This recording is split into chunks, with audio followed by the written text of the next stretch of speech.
old. Her long dark hair flowed from under the helmet, and in her raised hand was a whip.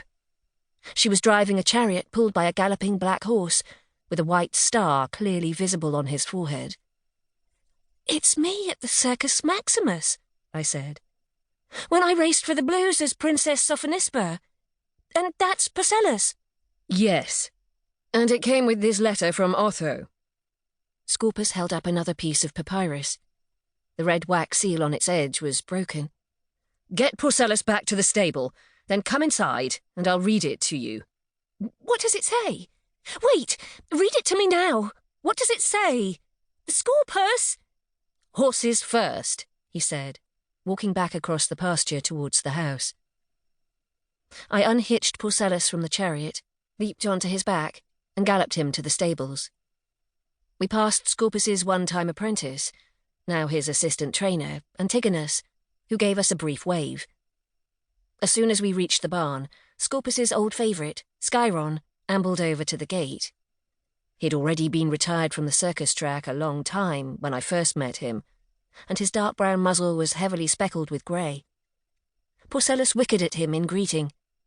Skyron was the only friend he'd made since he got here. Quickly, I rubbed Porcellus down before putting him in his stall. More horses had come up to the pasture fence, and although I was in a hurry to find out what was in Scorpus's letter, I went and gave their noses a rub. The red roan, Cupid, tried to hold me up by gently nipping at the pouch on my belt, where I sometimes kept sticky dates as a treat. From his stall, Porcellus screeched in protest. He regarded those dates as his special privilege. Parmenion limped around the corner from the feed room, a bucket in his hand. He was still suffering with a leg injury from his crash in the circus months before, and couldn't manage much more than stable duties. His tawny hair was sticking up as usual, and his sun-bronzed face was shiny with sweat. Porcellus's mood changed at once. His ears flapped forward, and he kicked his door in excitement. "Hello, you impatient viper. And hello to you too, Porcellus." Parmenion grinned at me as he opened the door of Porcellus's stall. "Very funny. Did you remember to put some olive oil in with his feed?" "I certainly did, Princess." I rolled my eyes. "Haven't you got tired of that joke yet?" "I don't seem to have done, no." "Why that girl at the bakery likes you, I will never understand.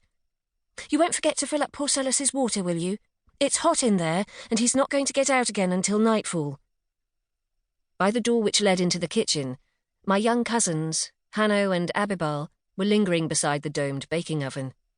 A delicious smell of warm bread filled the air. Anna was making lunch for everyone. I could see her through the open door, her black hair escaping from its long plait, and her teeth clenched as she heaved a vast pot towards the fire. "Offer to help, you idiots," I scolded the boys. "She's got a baby inside her, remember? Antigonus would be furious if he saw you letting his wife lift a heavy thing like that on her own." I found Scorpus in the room where he did his accounts. He was sitting at a table, studying the square of crumpled papyrus.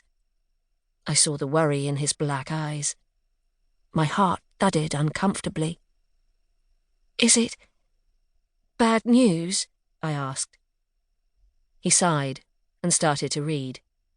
"My good friend, I write this in haste. Helvia and I leave Rome tonight, and there is little time, but much to tell you. You need to know, first of all, that I have sold the Blue faction, and therefore our business relationship, though not, I hope, our friendship, must come to an end, for now at least.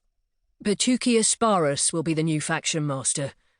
I've told him you're the best trainer in the Empire, and that he'd be mad not to continue to buy horses from you.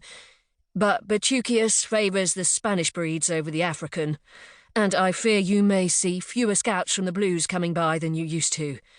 I know this will affect your livelihood, and I am sorry. The reasons for our sudden departure will not surprise you.